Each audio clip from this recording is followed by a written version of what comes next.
How can you be afraid of something you cannot see? This question was the start of my undying passion to study the human psyche and become the psychotherapist I am today. Everyone tends to be scared of the unknown, and I'm starting to see why. Sometimes all it takes is a creak in the hallway or the rustling of leaves outside for your imagination to run wild with a bunch of creepy what-if scenarios. But of course, before you know it, you wake up the next morning alive with no bruises or scars. Hopefully. It's a haunting thought when you hear facts like 95% of the ocean has yet to be explored. Who knows? Maybe we'll find the lost city of Atlantis one day. Oh, I forgot to introduce myself. My name is Eric Turner. I started off as a high school psychologist. However, my passion was focused on a very niche market outside of school. People who fear what they cannot see. Let me explain.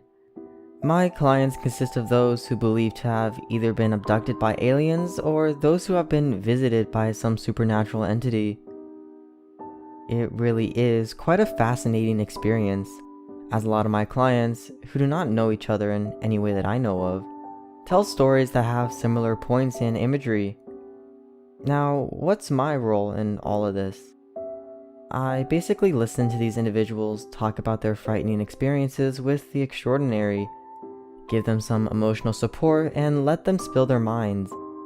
And then I receive a nice hefty check. Great, isn't it?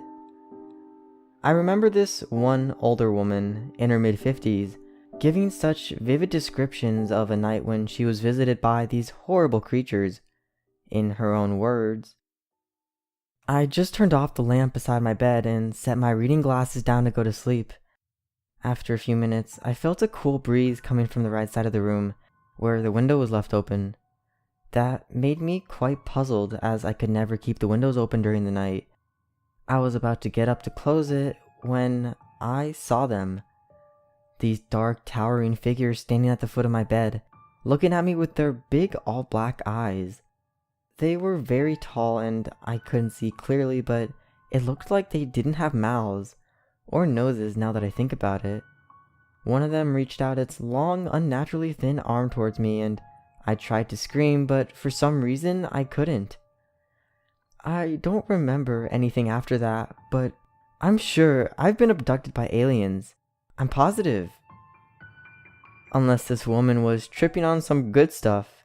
The way she told the story with a slight quiver in her voice made it a little too real. She looked at me as if to say she isn't crazy, and I gave her a reassuring look and took her hand to comfort her. I told her that I will try to look into this matter and that today's session was on the house.